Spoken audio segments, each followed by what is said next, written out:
Todos nós nascemos ricos, todos nós nascemos abençoados. Todos nós somos filhos da mesma energia que diz para nós amém. Então o problema é as suas escolhas. Que tipo de escolha você está fazendo? E depois que você escolheu, o que você está fazendo para poder ir no sentido daquilo que você escolheu? Você precisa ter um propósito. Eu sempre olho para a pedra, em vez de olhar como obstáculo, eu olho como degrau para subir. Então para mim toda pedra sempre foi muito bonita. E essas pedras têm uma história assim fantástica. Alguém pegou uma pedra e levou de presente para uma pessoa que tinha uma doença que as pessoas chamam de tipo sem chance. Caramba. E essa pessoa levou com tanta convicção a pedra, e essa pessoa dizia, olha, em tal lugar, se você conseguir essa pedra, a pessoa vai sarar. E a pessoa foi lá para o lado do outro lado do mundo e trouxe a pedra. E a pessoa pegou aquela pedra e entendeu que aquilo era salvação. E ela mentalizou, não largava a pedra por nada. E ela resolveu o problema dela. Eu ganhei uma pedrinha dessa quando eu era pequenininho, quando a minha mãe dizia que eu podia. Uma pedra, quando você acredita de verdade, tem o poder de transformar quando você acredita e traz aquilo para dentro de você. Então, o símbolo é relativo. Você sempre precisa ter uma motivação para acreditar. A minha pedra fundamental foi essa palavra da minha mãe, tipo assim, acredita e vai. Então, não importa o símbolo que você usa. Então, essa pedra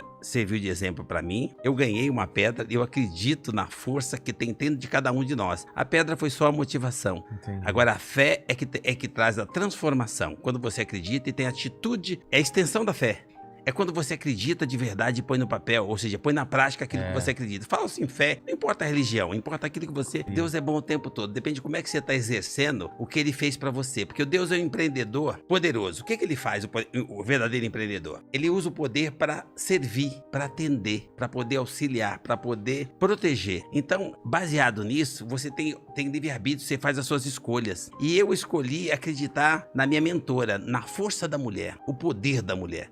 A mulher tem um poder absurdamente grande porque ela usa para servir, para atender, para poder vida. Proteger. Até para nascer você depende da mulher. Exatamente. Nós estamos no século XXI, ainda tem gente achando que ela tem que andar do lado. Não perceberam que ela está quilômetros na frente. Exatamente. Então, a hora que você traz isso para a realidade, para esse novo normal, e souber valorizar isso, uma pedra, aquilo que você acredita, os seus valores, interessantes pontos de vista. Para onde é que você está olhando? Para o estrume ou para o cavalo? Então, ou seja, eu sempre olhei para o cavalo. Então, a pedra é uma motivação para que você olhe para dentro e fale, olha o poder que você tem de transformação quando você aprende a acreditar. Primeiro, do meu ponto de vista, como eu disse que eu nasci rico, uma das coisas, dos meus maiores patrimônios que eu já nasci com ele, é justamente essa bênção. Todos nós nascemos ricos, todos nós nascemos abençoados. Todos nós somos filhos da mesma energia que diz para nós amém. Então o problema é as suas escolhas. Que tipo de escolha você está fazendo? E depois que você escolheu, o que você está fazendo para poder ir no sentido daquilo que você escolheu? Você precisa ter um propósito. Então quando você tem um propósito e determina, come, bebe e dorme, e se dedica 16 horas por dia naquele propósito, aí vem a energia superior e diz para você, amém, seja feita a vossa vontade. Então, qual é a sua vontade? Qual que é o seu propósito?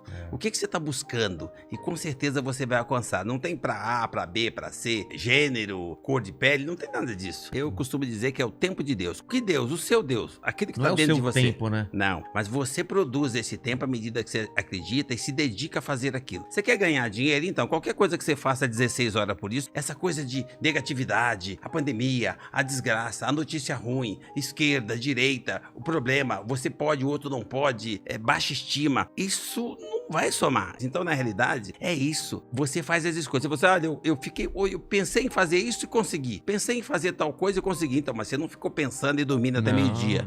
Todos nós somos brilhantes. De alguma forma, né? Como é que você está polindo esse seu brilho? Como é que você pule o seu diamante do dia a dia? Porque todos nós podemos tudo, temos o mesmo cérebro, a mesma capacidade de pensar, de imaginar, de desenvolver a nossa inteligência, e só que alguns focam em determinadas coisas e fica melhor naquilo. Então, faça a sua escolha e foca, se dedica, come, bebe, dorme aquilo, que você com certeza vai conseguir atingir o seu objetivo. Então, não tem milagre. Eu queria ser importante, queria ser um cara importante, mas com 8 anos de idade. Olha o que eu fiz para ser importante. Você era criança, você pensava em ser o quê? Em ser importante. A minha mãe... O que era ser importante para você? Era... Alguém que cuida, que todo mundo fica em volta e se reverencia, tipo assim, acha você admirável. Entendi. Eu via essa imagem na minha mãe. Minha mãe era essa empreendedora. Ela não sabia ler nem escrever, mas ela pegava resto de feira e dividia com os vizinhos. Ela já cuidava cuidava dos vizinhos. Eu achava que aquilo era um poder enorme. Toda a favela se reverenciava a minha mãe. Minha mãe cuidava de todos. A minha mãe era uma figura que todos os lugares ela era atendida de A a Z, Deus, da vizinha do lado até o prefeito. O carisma, aquela pessoa poderosa. E eu queria ser poderoso como a minha mãe. Ela me fortalecia, conseguia cuidar e conduzir 8 filhos morando numa favela. E eu queria ter aquele poder que a minha mãe tinha. Quando a minha mãe faleceu, eu tinha 7 anos e meio. E eu falei, como é que eu vou fazer agora para poder deixar o legado que a minha mãe deixou? Porque para mim, minha mãe é imortal. Porque para mim, morre só quem é esquecido. Como a minha mãe não foi esquecida, para mim ela é permanente. É imortal. Olha, a minha mãe me ensinou uma coisa muito forte, Vilela. Quando o sol entrava na fresta do meu barraco de manhã, a minha mãe fazia a gente pôr o joelho e agradecer o privilégio de estar vendo o sol, o direito de mais um dia. Quando ela faleceu, eu estava tão forte nos meus valores que eu entendi que o recado dela era pra gente valorizar o tempo, que o tempo acaba. E eu entendi que o tempo da minha mãe acabou e eu não sofri. Eu só quis dar continuidade ao que ela fazia, que era cuidar das pessoas, ter a importância que ela tinha. Eu não sabia o significado da palavra propósito, porque eu nem ia na escola. Mas eu entendi que eu queria ter o poder da minha mãe. Olha onde é que eu fui buscar o poder. Eu arrumei um trabalho com 8 anos de idade para ensacar carvão. E com o dinheiro que eu ensacava carvão, eu trabalhava 12 horas por dia, porque minha mãe sempre me ensinou que o dia tem 24 horas. Ninguém precisa mais que 8 para dormir. Então eu sabia que sobrava 16. E eu trabalhava 12 horas ensacando carvão com 8 anos, e eu não achava que era exploração, que era trabalho escravo. Eu achava que era a oportunidade de eu ser importante, de eu buscar o meu grau de importância. Com aquilo eu conseguia ganhar um pouco mais de meio salário. Mas olha que interessante, eu pegava o meu meio salário, levava para casa, e eu conseguia pôr na mesa café com leite e pão com manteiga, porque o papai só conseguia arroz com feijão e o ovo porque a gente tinha uma galinha. Mas eu era o cara que complementava e conseguia pôr na mesa café da manhã, sendo o filho mais novo de 8 irmãos. Aquilo me dava um grau de importância, eu me sentia o máximo. E aquilo para mim virou propósito. O que eu posso fazer para somar na vida do outro? Eu mudei de endereço, mudei de estrutura, os tempos passaram. Para mim os tempos não foram difíceis, foram sendo diferentes. E o meu propósito continua o mesmo. Todos os dias eu saio de manhã com um propósito muito claro, de saber o que hoje eu posso fazer para fazer diferença a partir de mim, cuidando de mim, e em seguida o que eu posso fazer para somar na vida de mais alguém, começando com os meus. Eu chamo isso de empreendedorismo.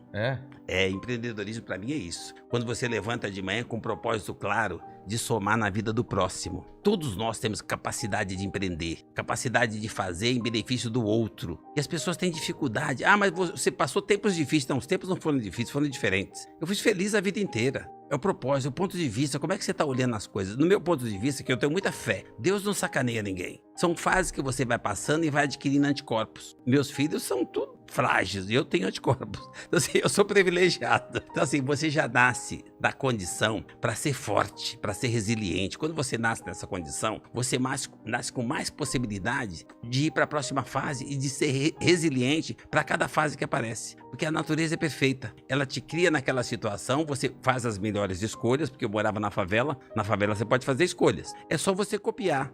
Escolhe aquilo que o outro escolheu e está dando certo. Porque quando você erra na escolha, começa a dar errado muito cedo. Quando você percebe que tem pessoas que fizeram escolhas diferentes que deu certo, copia. Eu copiei os meninos que carregavam marmita, porque os outros meninos que carregavam outro tipo de coisa duravam menos. Eu só copiei aquilo que dava certo. E eu acho que todos nós podemos fazer isso. Ver o que está dando certo, copia. É simples assim.